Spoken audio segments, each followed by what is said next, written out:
You just led me exactly to where I wanted to go with this, actually. So I'm not sure if you saw this, and I don't know how often I know you're aware of him, I'm sure, but watch or listen to Bob Lucas's content. Obviously he talks about the Bitcoin 60-day cycles. It was really interesting because, as you just mentioned, I mean, you have been one of these people that's been talking about more of a super cycle getting into that first quarter of 2026, potentially over 200K Bitcoin, all these, uber bullish things based on everything that you just laid out right there. I heard you just the other day continued to talk about it with Corey Costa too. But I just watched Bob Lucas's video that he uploaded today. And he, especially I was saying to Ewok off the air, for somebody who's like kind of not a trader, but like a swing or longer term trader, could not have sounded more bullish, talking about all the things about, crypto in the White House, as we just mentioned, all the institutional money coming in as a catalyst for this. He talked about, that 125K BTC spot is like where you would think we would get to only with the normal diminishing returns over the last couple cycles from what you see.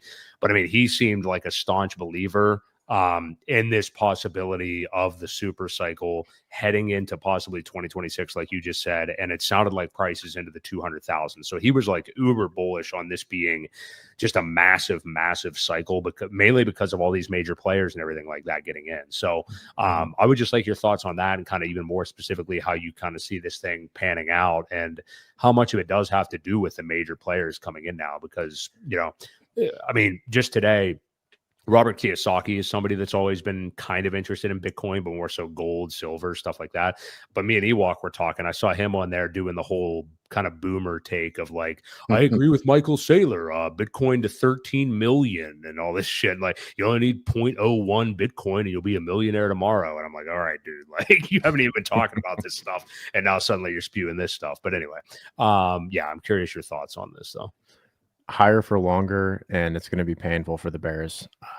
There's so much money coming into this space, and I mean, one of the things that you can consider is, why would a BlackRock or MicroStrategy sell any Bitcoin at this rate, unless it was literally to a government that can print an infinite amount of dollars, and even then, they would rather silo them into their own paper products and make money on that, and just use the Bitcoin as collateral. It's like, I think Bitcoin is going to become like the most pristine collateral during the next, but it could go longer. It could go longer than most of us believe is possible, on the back of things like, the crypto market on its own and the innovations to come, and AI and new energy technologies, and the list goes on of possible efficiencies that's going to come to the marketplace. And all that is going to kind of collide and send us toward, Kurzweil's singularity. I really do believe that. So that's my fundamental feeling on what's happening, where the world, gets hyper Bitcoinized and revalues itself in Satoshis. And I've always been a Bitcoin bull and originally a Bitcoin miner. I made a change in 2019. It was like 2021, where I was like, okay, Richard Hart is creating a parallel path forward that is truly decentralized and has the capabilities of the growth levels that early Bitcoin had. And I didn't see that for a regular person like me to get enough Bitcoin in the middle term, meaning by like 2030 to 2035 range, to make the kind of money that we're going to be able to make in his DeFi ecosystem. And so, but rolling the conversation back a little bit, Bitcoin is definitely in demand in ways that we have never seen before. Record level volumes, ETF inflows, even ETH ETF inflows are now positive. The whole space is going to mature and evolve, and there's more than enough liquidity coming in now to service and get and remove the debt of the early retail driven Bitcoin cycles, which is why I kind of think we're moving away from the boom bust cycles and we're going more into a infinite money printer, always constant buying of Bitcoin and Ethereum. Like, there's just going to be a forever bid there now, kind of like how, our parents might have used 401ks and stuff. Like, now Bitcoin is the new 401k. And so there's going to be a permanent bid on the price. And at the same time, some of the negative externalities of like mining costs, that's all being changed around, where in the early days, like when I was mining, Bitcoin was not yet proven. And so mining back here, we had to dump our Bitcoin in order to pay our electrical costs and equipment costs and whatnot. Whereas now, like, these guys are backing their Bitcoin mining facilities and their Bitcoin as collateral to take loans, to take on debt, to find investors. So the capital is coming from the fake fiat money printer to backstop, so that the most pristine collateral in the world, Bitcoin, can continue to go up and up and up like the S&P does these days. And so you've got a combination of factors where energy costs are going to come down tremendously. Mining efficiency is going to go through the roof. Bitcoin is more in demand than ever before. Nobody's going to want to sell it. And so, yeah, I mean, it's really the dream come true for any crypto enthusiast. You have to pay your respects to Bitcoin, although I do think there are better alternatives. This is where our liquidity is coming from. Bitcoin is the Trojan horse. And in these two examples here, I have the 2017 Bitcoin fractal in yellow, and then the gold one is the actual gold bull market after the gold ETF went live in 2003 or 2003, 2004. And so I condensed it down a bit, but I mean, this fractal does a good job of showing you what it could look like if Bitcoin just kind of grinds up into the right at, like, 20% per annum for the next like 5 to 10 years. We could be at 300,000 by 2030. I mean, you could be seeing a high of, this is saying 190 by May of 26, and then we decline down to like 100 grand. So it's a 50% haircut. You're never going to see the 85% haircut on Bitcoin ever again. Mark my words, because there's a forever bid there. Yeah. You'd be lucky to get a 65% drop, and that's going to come at one of these types of moments where, it's still early. The world is still adopting Bitcoin, and it is going to go through, potentially, if we don't get the slower growth curve, when we do actually get the 2017 style bull run for one last hurrah, these are where you're going to get your final 35%, crashes, 65% crashes is maybe on these kinds of moves off of one of the most crazy blow off tops we've seen since that we got robbed of last cycles that we've seen since back in 2017. What do you guys think? Is that 2 million that you've got up there? 2,100,000 and Yeah, it's 2 million. And so do I think so? I don't want to go out on that kind of a limb. It's not really my no goal. I couldn't Not for read. you, I wasn't for listeners. I want them to know that they can't clip that out and say, "Oh, Axel said it's going to 2 million." right. All I'm Somebody's saying is that if it were to play out similarly to the previous cycle, like we're on Right. track for 280, like I would say 240K by May or July of next year, if it just continues to climb. Now, would I like to see something different? Yes, and I can help make a case for, with like indicators like the pi cycle top, for more sideways action mid-cycle like we had here. I would like to see this more and more. I would just like to do this, and I could do that for the next 10 years, and our altcoin assets are going to appreciate so much more, Right. because it's a sustained long-term growth trend, not where everyone has to get raped for fucking 4 years and then we have to try all over again. Because that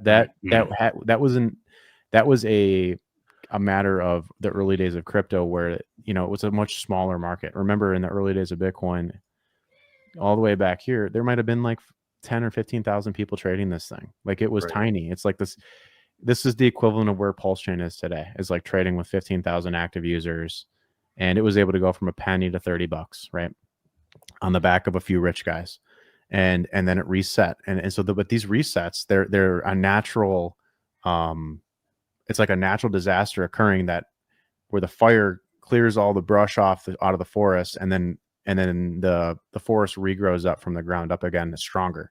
And that's what these cycles did. For naturally, you made people ultra wealthy who never had money like that in each one of these cycles.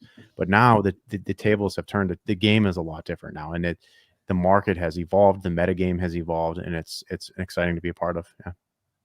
So the theory that I was giving him before you got on, Axis, was that previously Bitcoin runs up, it does its top thing, and then about a month later, 28 days later, Ethereum makes its high, and then people sell out of that. They get into altcoins.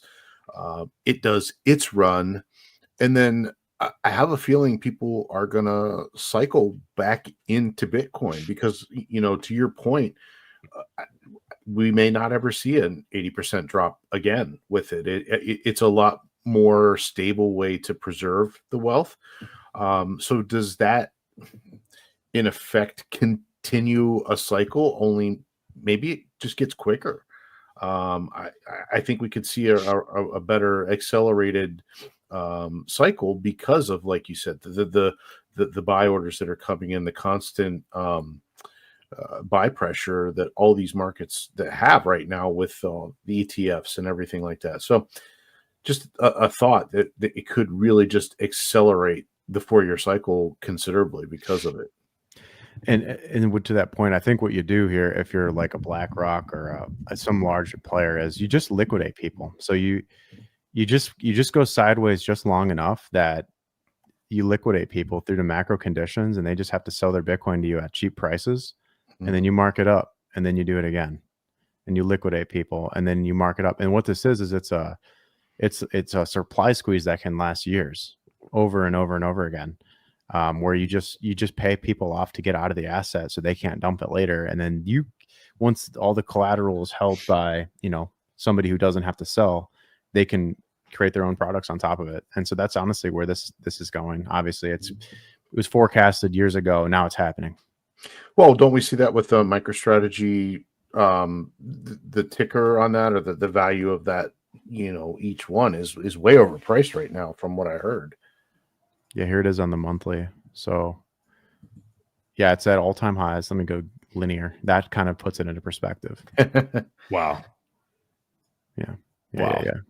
That's because their strategy is sick. Like, props to Michael Saylor. I don't know if you guys want to go into story time, but I was watching. So going back to Bitcoin for a sec, go down to maybe a 3-day. That's probably enough resolution. This is when Michael Saylor got into Bitcoin, and I remember it specifically. It's kind of sad how much I can remember charts, but can't remember what the hell my dog's name is. So I remember this smackdown from 12K. It was 12.5K was the top here, and it started this downtrend. And I was like, oh yeah, it's just going to do one of these. But I was leveraging on 50 and 100x leverage trades, and I remember this smackdown coming in. And I remember the bid support that came in right here. And I was blown away. I was this is I can't even believe that this thing will not go down below 10K right now. I remember it would hit 9.8, 9.813, 9.819, 9.83 or 9.983. But it created a floor there in a way that I hadn't seen that amount of support at that level at 10K. And then I think it was somewhere in here. That's where Michael Saylor actually spoke out and said yeah, I'm long Bitcoin in a big way. He personally bought in here at around 8-9K, and then he came in with MicroStrategy money here, I believe.